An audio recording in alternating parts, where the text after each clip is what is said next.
Mayong buntag na sab kanatong tanan. Lagon na sa bang Dios karon sa ikadawang higayon karon nga semana. Asa diin nga kita makapadayon sa pagbuhat sa buluhaton sa Dios. Mao ang pagtuon, pagpamalandong sa iya nga balaang pulong.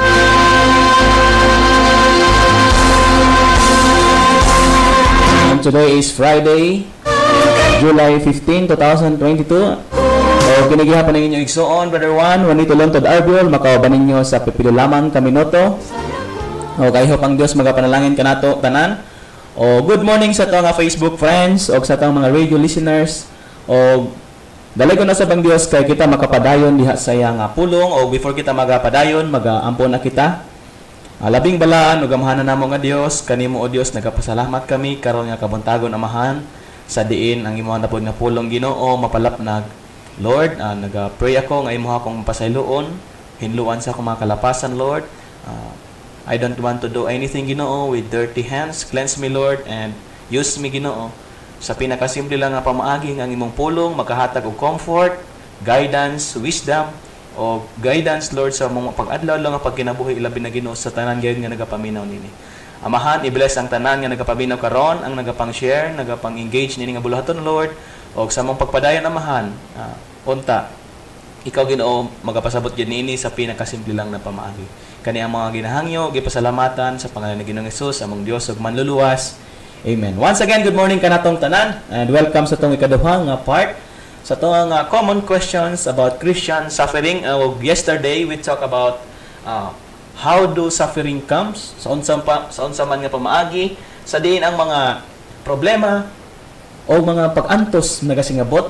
O karon higala is dadon ko kamo sa ani nga tubagon nato kani nga pangutana, no?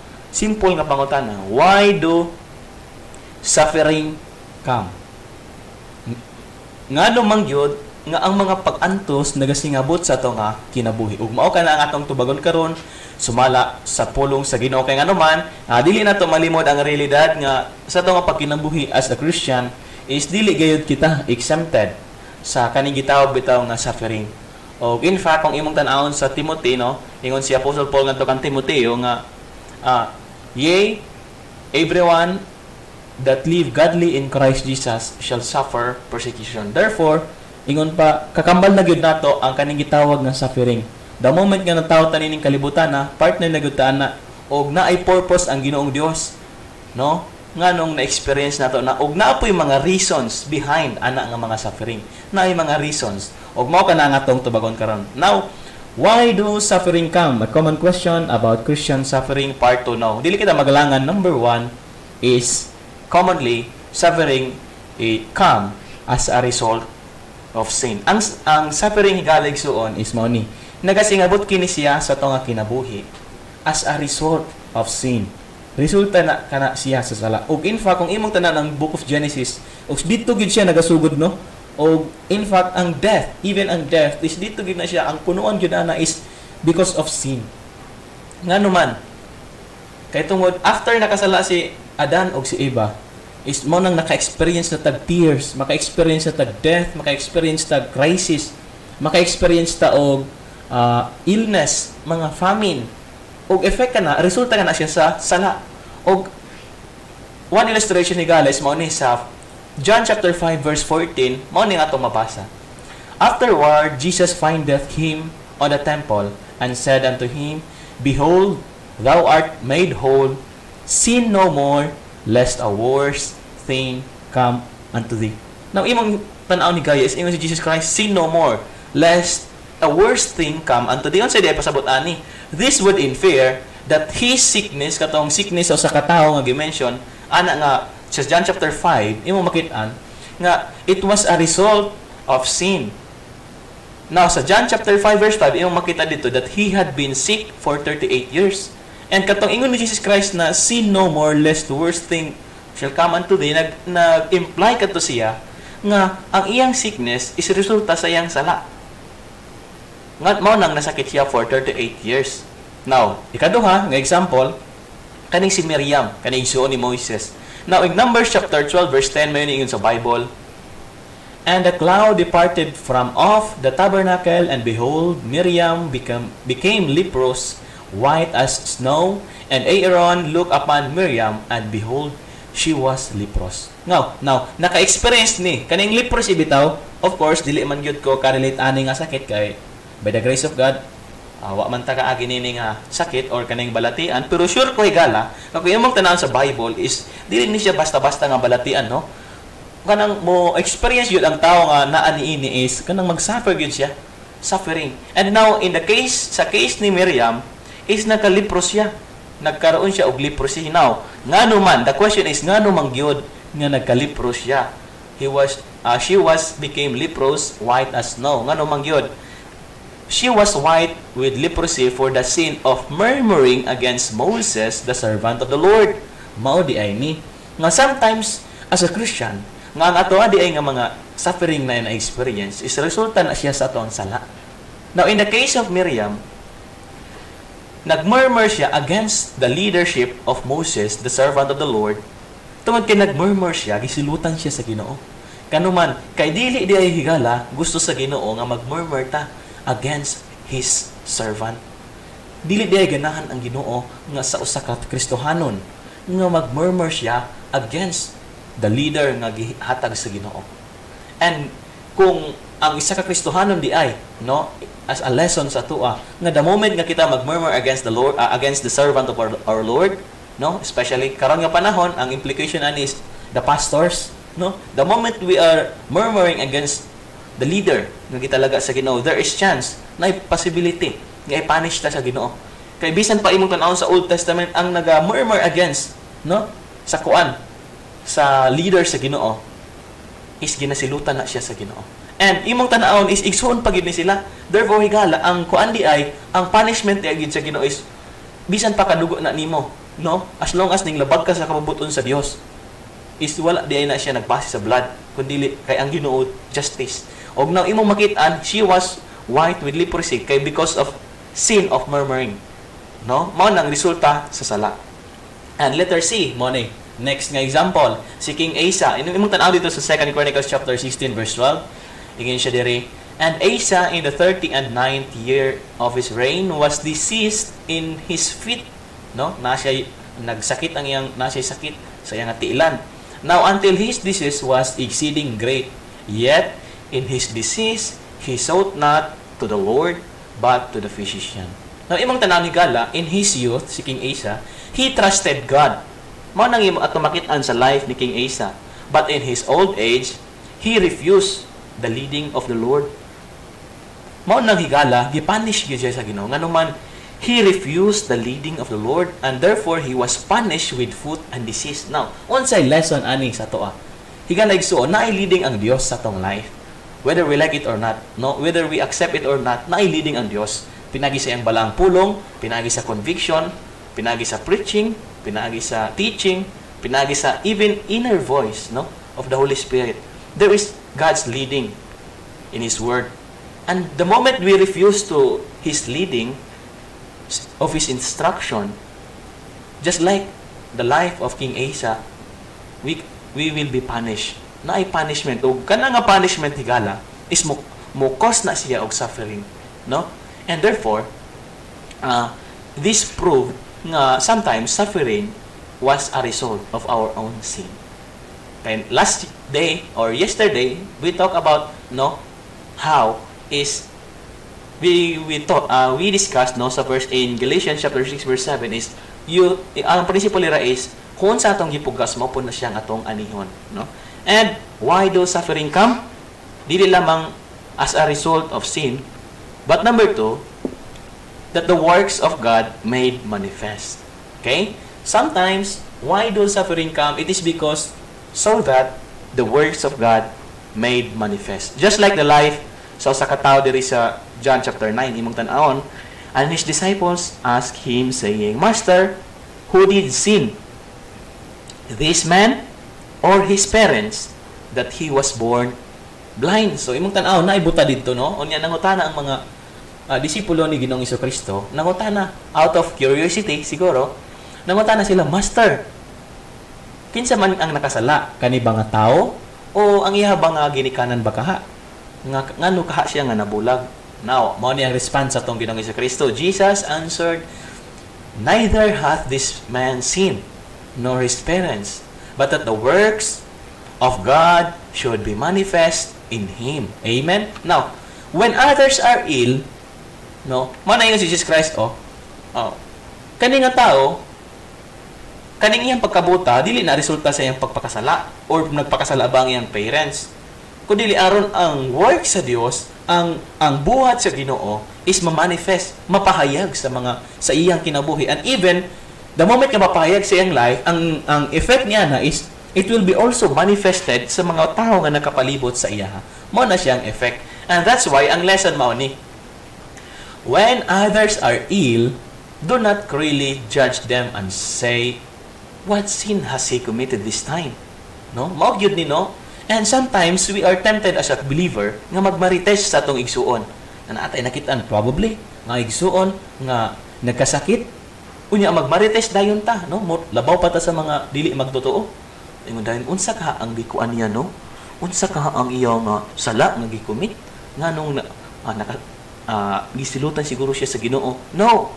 Why? Because sometimes the Lord may make him sick to get more fellowship with Him. Amen? Sometimes atong life is padadaan ta sa Ginoo balatian, padadaan ta sa Ginoo suffering, mga sakit nga aron makadangup ta sa iya. Kay whether we accept or not higala is mao ni. Sometimes atong life pag hayahay ra ta okay ra ang dagan sa atong kinabuhi, makalimot na ta og dangup sa atong Ginoo. Tinuod dili. Tinuod. We are tempted nga dili na mo dangup sa Ginoo. Ngano man? Ano mo dangup pa man ko nga dagan man ko'y kwarta. Stable man ang akong finance. Okay ra man ang dagan sa mong family. Mao nang sometimes ang Ginoo mo padala gyud na siya og mga something na aron ma-manifest ang iyang work. Kay sometimes pag okay ra ang dagan sa panahon, murag wala ta nang kinahanglan og Ginoo. Now therefore, kung unsa man ang gipaabot sa Ginoo sa ato ang mga situation nga iyang giallow, we need to accept it humbly, o we need to realize nga there is something nga gusto sa Ginoo ipaabot sa ato. Gusto sa Ginoo nga magkaroon ta og more fellowship with Him. No? Amen? Mao nang, when others are ill, do not cruelly judge them and say what sin has he committed this time. Why? The Lord may make him sick to get more fellowship with Him. Just like in a case sa blind man in the book of John chapter 9. Now, why do suffering come? Number 1, dili lamang as a result of sin. Number 2, dili lamang so that the work of God may be manifested. But number 3, of course, suffering came for the glory of God. Na ay good purpose ang Ginoo. O ni ang usa ka butang nga dili masabtan sa mga dili iha sa Dios. Nga nadi ay purpose ang suffering, no? Nadi ay purpose o kana alang sa kaymayaan sa Dios. Now, in John chapter 11 verse 4, this case is mao ni ang kaso ni sa kay Lazaro. When Jesus heard that, he said, this sickness is not unto death, but for the glory of God, that the Son of God might be glorified thereby. Now, let me repeat, in John chapter 11 verse 4, ingon siya diri, when Jesus heard that, he said, this sickness is not unto death, dili makamatay nga balatian, but for the glory of God, that the Son of God might be glorified thereby. Now, ato makita dira is, the lesson is this: whatever our trial might be, we should take this sweet attitude. If this thing delights the heart of the Father, then I am happy. Just like sa verse, gayon sa verse, no? Nga kani nga balatian is dili paingon sa kamatayon, but aron ang himaya, aron para sa kaymayaan sa Ginoo. Nganuman, aron nga ang anak sa Dios mahimaya pinaginini. Now, mao di ay ni sometimes maka-experience ta og suffering sa atong kinabuhi. Aron bitaw pag ma-solve na siya, makadawat ang Dios og glory. And this, no, kani nag-imply na siya nga dapat whatever our trial might be, bisan unsa pa man kana siya nga pag-antos sa atong kinabuhi, ato dapat nga dawaton or ikuha or maging attitude kani nga tamis nga manner or attitude. Kana bitaw may kaingon tang Lord, kung malipay ka niini, malipay na sad ko, Lord. Lord, kung mao niyang imong kabubuton, mao niyang imong kalipay, and for sure na adjud kay lesson nga ikahatag niini, Lord, kung imuha kini kalipay, ako ana usab kini Lord nga ikalipay. Ngano man Lord, kay kung unsa man ang makalipay sa imuha, maupod na ang akong kalipay. Kung unsa imong kalipay, maupod na ang akong kalipay. Mao nang no, dapat ingana ang atong attitude. Just like sa mga kuan bitaw kanang mapansin nimo sa mga, especially sa mga married na, no, sa mga bagong kasal probably nga kanang na sila sweet attitude nga kung unsang makalipay silang spouse, makalipay pud sa ilaha. And no wonder, no, imong tan-an bitaw sa Bible nga gipicture sa Ginoo ang church, no, nga si Jesus Christ ang husband o ang wife ang iyang church. Ang church ang iyang wife, no? Which means na ang wife is kung unsa makalipay siyang bana is makalipay pud sa iya. Ug dapat ingana ang atong intimacy with the Lord Jesus Christ nga kung unsa ang iyang kalipay, mao pud na ang atong kalipay. Since kalaban sa Ginoo ang worldliness, since kalaban sa Ginoo ang sinfulness, ang flesh nato, ang fleshly nature, since God hates the devil, no? Since God hates sin, therefore we have to hate sin. Let me repeat, no? Because God hates sin, dapat as a Christian we need to hate sin. And kung unsa ikalipay sa Ginoo, ato po na siyang ikalipay. Now, surely, imong tanaw no sa katong sa verse kaniyang atong nabasa, God has derived a great deal of glory from that story all through the years. Sure ko no, after gyud nga kuan to katong giayo si Jesus Christ, sure ko na whole year gistoryahan na siya, o for sure nakadawat ang Ginoo og himaya pinagi niya na, no? And why do suffering come? Number 4, sometimes suffering come because of the work of the enemy, with of course God's permissive will. Nga naman walay butang nga nagakahitabo nining kalibuta og kalibutana og niya itong kinabuhi without God's permissive will. Gialaw gid na siya sa Ginoo. For example, no, this was the experience of Job in the book of Job. Mao na siyang example nga kanang gi-afflict sa kaaway si Job, pero with God's permissive will. O kana siya, mao na siya ang gitawag nga direct attack of Satan. Kanang attack ba nga direct, no? Auban, sometimes ang atong ma-experience mga indirect attack man, no, na gigamit ng Satan, pero kani is direct attack gyud ni siya. And example sa ikaduhang example mao ni the outcast of Gadara was mentally ill. Naayo sa katawo nga na mentally ill. Why? Because of the indwelling demons in Mark chapter 5 verse 1 to 5. Imong tanaw sa Mark chapter 5 verse 1 to 5, imo nabasahon nga passage na kay may makita dito nga nagsuffer sa mental illness nga naman because of the indwelling demons in him, no? O ikatulong nga example is the woman was bound by Satan for 18 years. Now, 18 years is dili na siya basta-basta higala. 18 years in Luke chapter 13 verse 16. Grabe kay na siya nga experience ug suffering na siya. Kana bitaw makita nimo nga amo sa katawo bound by Satan, ay di na basta-basta. I do not know kung ako wala pa manggid ko ka witness, pero Pastor Jerry told us, no, ingon si Pastor Jerry nga naka-witness na gid siya og kanang bitaw demon possessed. Kana grabe gid na daw siya ka-aggressive. O for sure, no, by the grace of God wa manggid ta kay katilaw ana, pero sure ko nga suffering kay na siya. And that is what's happening. Mao po na siya nahitabo sa babae diha sa Luke chapter 13 verse 16. She was bound by Satan for 18 years.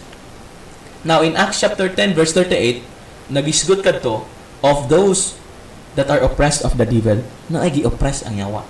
O mao na siya, mo-cause na siya og suffering. Of course, with God's permissive will. Now, why do suffering come? Number 5, o diri ta mag-end. Chastisement. Everybody say chastisement. Okay? Chastisement, which means child training. Kada bitawng i-train ta sa Ginoo.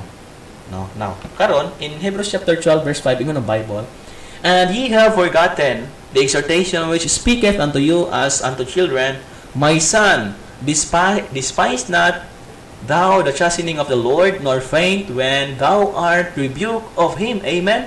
Ingon ang Bible, anak, no, despise not thou the chastening of the Lord, ang paglatos, no, sa Ginoo.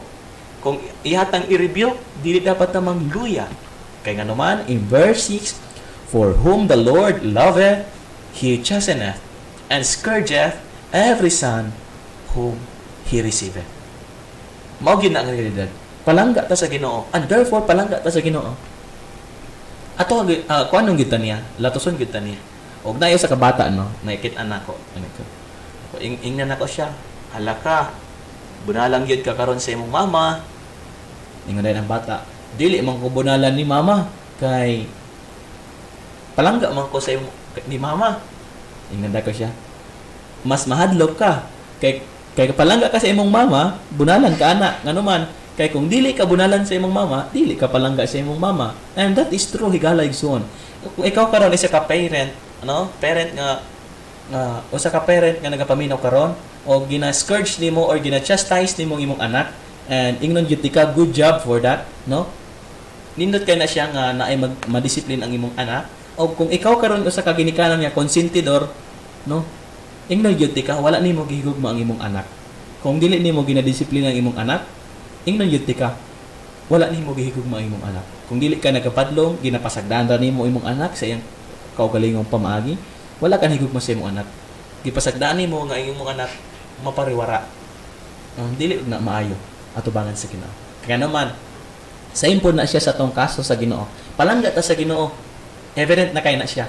And therefore, kung imo tanaw sa John chapter 1 verse 12, kung imo siyang gidawat, banos amanto, ikaw rin nakabalo, nimo kaniyang anak. O since anak na taniya, and din palangga taniya is kung magpakasala ta sa Ginoo at i-chastise ta gid niya o ato at ihatang latoson. Now, a parent cannot let the child have their way always. Neither can God with us. Dili man na pwede, no? As a parent, ay, dili pa man jud ko parent, no? As a parent. Kamo nga mga parent, no? Karon nga nagapaminaw karon is mao ni. Is isip isa ka parent. Ayaw itugot nga ang imong anak magapapariwara, no? Kana bitaw naa na siya kaugalingong landas. No. Og dili dapat na mahimo sa usa ka parent. Neither can God with us. Dili allow sa Ginoo nga higala nga madaot ka. Mao nang ang Ginoo nagakuan gid siya, nagatabang o naga-chastise. And for sure, ikaw karon nga nagapaminaw as parent, sure man ko the moment nga mag-chastise ka sa imong anak, dili man na siya makalipay gyud, no? Wala may ginikanan. God forbid, unta wala gyud, no? Nga malipay bitaw nga bunalan ang iyang anak. Unta kanang namang gid subo. Og same po na siya sa Ginoo, dili gusto sa Ginoo nga i-chastise ta niya sige permanente, no? And the parent yields gladly if the child choose wisely. Mo na siya. Kalipay sa ginikanan. Kalipay ninyong mga ginikanan, for sure. Nga ang inyong anak, ang ilang choice, ilang life is naging wise na sila. And the point here is, God is trying to teach us to make wise and right decision. Maupod na siya sa Ginoo. God is trying to teach us to duan ta sa Ginoo. Paano man maghimo og tama, maalamon nga desisyon. The goal of chastisement is a trained child who makes good decision even far away from parental authority. Mo ni ang point or goal. Ang punto manggod nga dapat i-chastise ang bata. Brad, i-chastise ba na ako akong bata kung bisan nangawat ra siya piso? Yes. I-chastise na siya. Kay walay 100 kung walay piso, no? Ug walay 1,000 kung walay 100, walay million kung walay 1,000. O ang masaligan sa gamay nga butang, masaligan sa dagko. And therefore, i-chastise. Yes, nga naman, ang purpose man sa chastisement higala is mao ni nga ang imong anak bitaw mahimo siyang train and makahimo na siya maayo nga desisyon bisan wala ka sa iyang likod, no? Mao na siya ang kuan, ang ato nga makit-an. And now, why do suffering come? Lima man to. Number 1, as a result of sin. Ano nga itong nakitaan niya ng mga passage kay ingon ng Bible, you reap what you sow. Number 2, that the works of God might be manifested. Number 3, of course, for the glory of God. Number 4, the work of the enemy, of course, with God's permissive will. Chastisement or child training, mo na ang rason nga nang nagasingabot ang mga suffering. O gigala,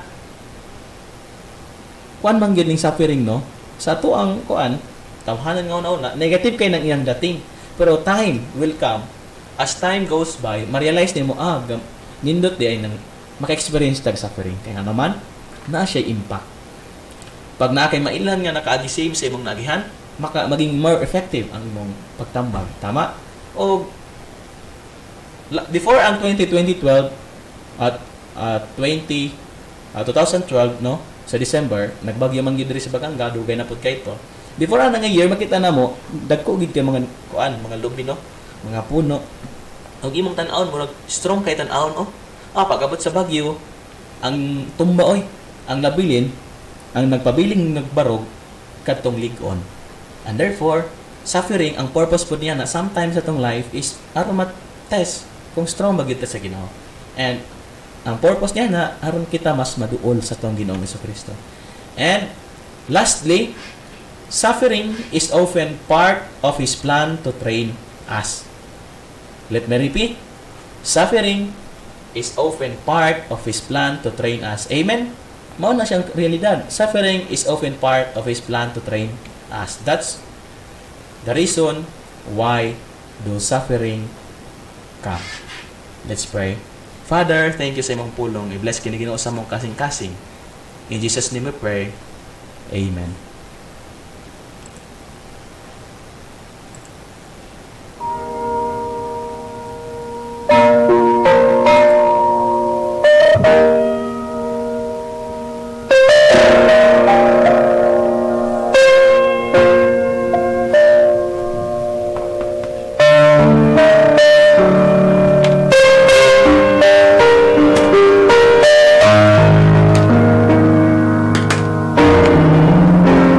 Time, padayon kita magabuhat sa itong buluhaton, mga pagtugyan sa mga lampuana, sa itong mga kaigsuunan. No? Magapangamuyo kita. Alabing balaan, o gamahanan na mo nga Diyos, kanimo amahan, nagapasalamat kami.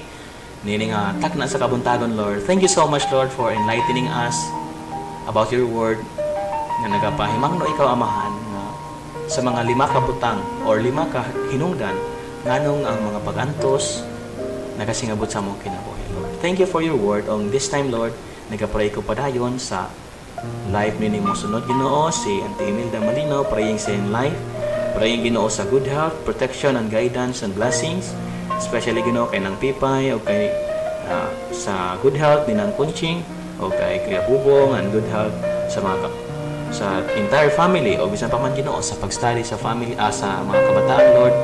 I pray na ikaw padayon mag-bless Ginoo. Praying man Ginoo padayon isang bisan pa man kay Ate Queenie Ginoo nga nakaroon Ginoo sa ospital, na dito Ginoo gi-admit ang iya bata si Gwen.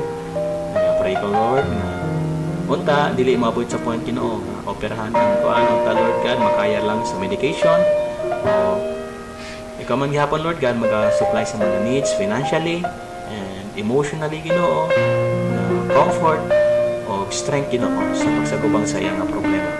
Lord, nagapray man sa bago padayon sa life ni Ma'am Florita G. Avila alang sa good health and protection and provision, o ban sa Jairi Pharmacy, sa Mavila Driving Academy, o sa safety and protection and good health sa entire family, Lord. Praying mo na sa Ginoo, safety and good health, protection ni Ma'am Estrella Flores Iwaki, Lord God. Praying sa iya po nga family, kay Shu o kay Ayumi. Praying, Lord God, sa kay Ma'am Estrella nga kamadayon ka-bless kaniya. O bisan pa man, Lord God, sa iya jud nga desire nga salvation, spiritual salvation for the whole family, Ginoo, which is very desire, Ginoo, of every believer, Ginoo, nga naluwas. Na maluwas jud ang iyang family. Amahan, nag-pray man sa bako sa good health o protection sa life ni Ma'am Ami Basinang Jacobs. Praying, Lord God, sa good health o sa family Ginoo, sa health ni Ma'am Eileen, sa recovery, sa comfort o strength padayon sa life o family ni Ma'am Amalia. Lord, nagapray man sa bako sa life ni Uncle Rodrigo Dignos Jr., sa guidance, protection and safety, Lord. Ilabi ni Ginoo sa bago na paggang company nga iyang applyan. Praying, Lord God, kanunay ka mag-auban kaniya o maghatag og strength kanunay, Lord. Bless ni mo siya. Praying man Ginoo sa good health, provision o protection Ginoo padayon sa life ni Ma'am Dalia Ingite Bangkal uban sa iyang pamilya, Lord. For sure na siya lang mga desires silang heart. Ikaw magatubag niya na Ginoo sumala sa imong kabubuton. Praying man Ginoo sa life ni Engineer Michael and Ma'am Yvette Nawang uban sa iyang family, sa kay Makmak. Praying, Lord God, sa spiritual blessing o protection kanunay Ginoo sa family, especially Lord kay Engineer sa mga stress Ginoo sa kinabuhi ngayon ginagina sa hubang. Praying, Lord, sa pag-bless ni mo niya na, Lord. Praying Lord God sa good health, protection, o provision sa pamilya ni Ma'am Maria Cherry Librando de la Cruz. Ikaw magapadayon mga pagkamayo Lord sa iyang kinabuhi. Bisan pa man sa health recovery o financial needs ni Sir Julius Induyon, praying Lord nga ikaw padayon mga pagkamayo sa iyang kinabuhi. Ama, nag-pray man sa bako sa MFM Ministry na gipanguluhan ni Pastor Earl H. Magdali. More blessing Ginoo and family. Sa safety, Lord God, of protection, Ginoo. Nag-aampo man sa bakamahan sa mga membro sa East Coast Gospel Mission na nakakaroon sa out of country, Ginoo. Praying, Lord, sa life ni Auntie Loida Gumisulian. Labi na Ginoo sa iyang gibati karon. Unta Ginoon, maghatag ikaw kanon na yung recovery sa iyang life. Praying man sa Ginoo kay Auntie Joanna Licos, Jennifer Jimena, Eunice Alfonso, o Maricel Ibanez, kay Auntie Anilin Hunasan. Ikaw magapakamayo sa life ano sa Lord God ni Ma'am Rachel Amay Graham, loban sa igsuon Ginoo kanunay ka mag-bless kay Eileen Amay, ikaw padayon magapakamayo Lord God. Saan pa man bisan pa man Lord, nagapray ko padayon sa mga outgoing mga broday Ginoo sa imong will silang life kay Auntie Josie Pinsan o kay Auntie Nelia Grace Alfonso Lord. Nagampo ko Ginoo nga kung i-grant nimo Lord nga maka-abroad sila, tagay sila Ginoo amo tao ang pagtratar sa ilaha Lord, ikaw magapakamayan na. Praying man sa Lord sa mga out of town kay Mark Anthony Julian, PJ Malinaw, Maisel, kay Maiko o kay Novo Concepcion, Ronnie Apostol and family, Dominador Alicos, Shaira Apostol, Junami Hinil and family, sa paman kay Aldrich De Leon and family nga nag-out of town sa tanan Ginoo nga out of town Lord ng mga members. Ikaw Lord mag-bless kanilang tanan o ba ng safety protection o blessing kanunay Lord God. Nagpray man sa bago Ginoo sa ACGM outreaches o bisan pa man Lord sa East Coast Gospel Mission main Lord God, nagapray ko Ginoo nga kanunay ka mag-bless sa iglesia sa pag-lead Ginoo, pagmamala ni Pastor Jerry Manula, nagapray ko sa iyang life Lord, nagkani mo siya strength kanunay and wisdom labi na sa iyang pagtuon sa masteral o protection, provision of safety Lord sa family. Magapalayo ikaw Ginoo sa mga balatian sa ilang life, especially Lord sa life usab ni Ma'am Fanning o kay Lovejoy o kay Dudong Ginoo, ikaw mag-bless kanila. O nagapray man sa bakwamahan sa San Isidro Outreach kay Pastor Alito Juliano sa family. And sa tanan po Lord God nga mga members o mga officers alang sa good health, protection, safety and provision kanunay Ginoo sa ilang kinabuhi. Nagapray ko amahan padayon sa mga kaigsoon namo dito sa Kinablangan sa Peregrino family, kay Ma'am Hearty Ruth o kay Sheena o kay Ma'am Ira sa Aguilon family, kay JR, Ma'am Jaira o kay Eros o kay sa Hapitan family kay Nanay Auring uban sa nga tibo kapanimanay Lord. Nagapray man mo isab Ginoo dito sa kaigsoon namo sa KTL Faith Fundamental Baptist Mission sa pag-lead Ginoo ni Pastor Jonard Suganay o sa iyang family. Nagampo ko amahan kanunay ka mag-bless, panalangin kaniya sa mga ministry Ginoo sa din padayon na imong iglesia nag-engage kanunay ka mag-bless. Praying Lord God sa tanan nga mga radio listeners nga nakakaroon silang balay na naka-tune in Ginoo, praying Lord nga sila padayon Lord sa pag-tune in sa ilang radio every morning 6 to 6:30 Ginoo aron sa pagpaminaw sa imong pulong ikaw kanunay Ginoo mag-bless. Sa tanan nga followers sa Facebook, sa mga nagapang share, nagapang like, nagapang comment, naga-engage, kigbahin Ginoo nining bulaton. Please Lord, i-bless nimo sila. Tabangan nimo Ginoo.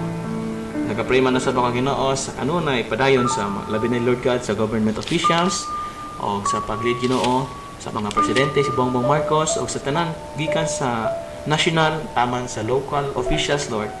Ma-maintain Ginoo ang ma-exercise ang justice o bisan pa man Lord God padayon ang kalinaw o freedom Lord to preach your word and your gospel Lord Jesus Christ. Praying man sa Lord God sa plano nga mag-abroad ni Ma'am Leslie Ann dito sa Germany, praying Lord God sa iyang pagtuon sa German language training o sa Dumaguete o dito Ginoo sa iyaha life ikaw magapadayon mag-bless, especially Lord sa iyang family, the safety and protection of pagpakamayo nimo Lord sa iyang life. Amahan, nagapay man sa bako Ginoo sa tanan Ginoo nga naay mga desire silang heart Lord, wala ko kabalo specifically kung unsa kadto apan Lord ikaw gyud ang nakabalo sa ilang heart Kung unsa man kadto Ginoo, ikaw mag-bless, fulfill, sumala si mong balaang kabubuton at your own perfect will. Kani amahan, mga paghangyo diha kanimo ginatugyan, mga pagpasalamat ginabalik namo diha kanimo. In Jesus name. Amen.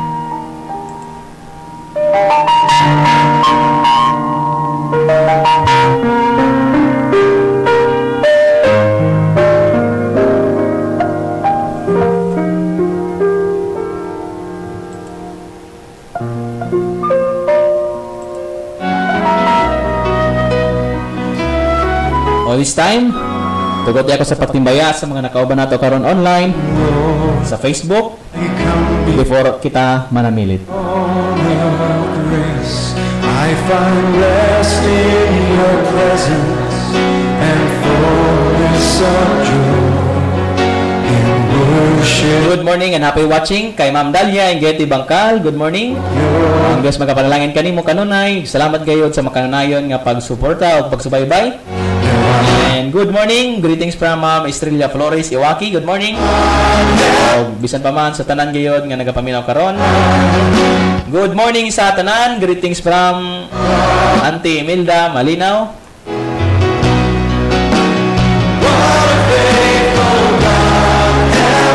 Ayong buntag pastor from Rosa Barnes Jagini.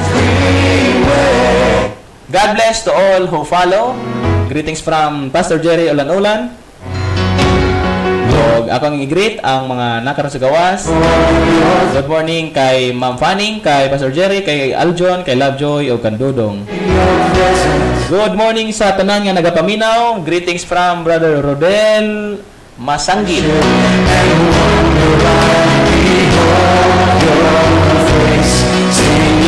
Good morning Pastor from Rosemary Gamao. Good morning usab o dili pa ta pastor no. Salamat sa pag-follow, pagsubaybay. God bless Brad, preach on. Good morning sa tanan from Brother Aljon Manlitok Magdipe. Good morning, greetings from Estela Malinaw. Ayong buntag sa tanan, greetings from Rene Bocani. Lord of mercy. Do all things without murmurings and disputings from Ma'am Rene Bocani. Tinood yun ka na? At the moment we are murmuring, probably pwede tayo chastise niya na sa Ginoo. O gusto ka na nga nindot nga reminder no from our commenter.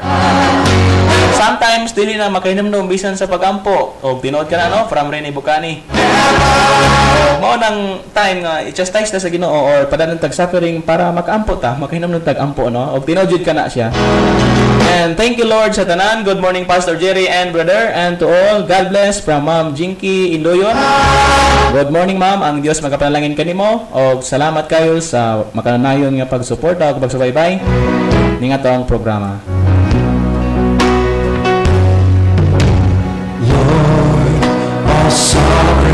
Good morning and happy watching kay Melina Kabaot. Happy watching usab kay Pastor Earl Magdali.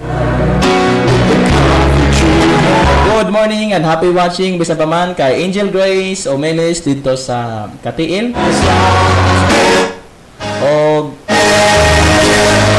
Good morning and happy watching bisan pa man kay Kiara Marie Valerio.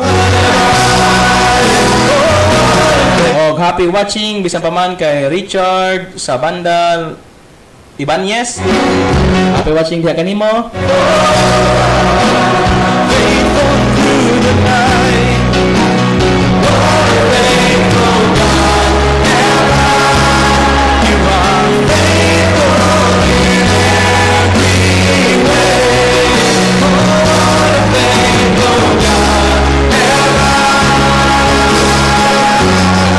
Amen. Thank you Brother Juan sa pulong sa Ginoo sa kanunay sa pagampo kanamo. God bless and good morning sa tanan. Again from Ma'am Dalia and Getty Bangkal. Og salamat kay sa makananayon nga pagsubaybay o pagsuporta ning atong programa. Kining inyong igsoon Brother Juan manamilit na.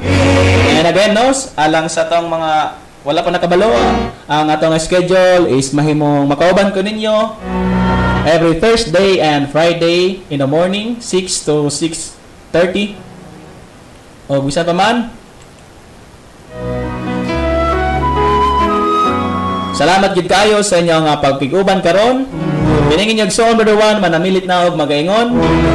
Ang Dios magapanalangin kanatong tanan. I find rest in your presence and fullness of joy. In worship and wonder I behold your face. This program is sponsored by MYMS Abatel and Water Refilling at Mangwak Lukon, Paganga, Davao Oriental. For orders, just call or text on 0917-1572-090.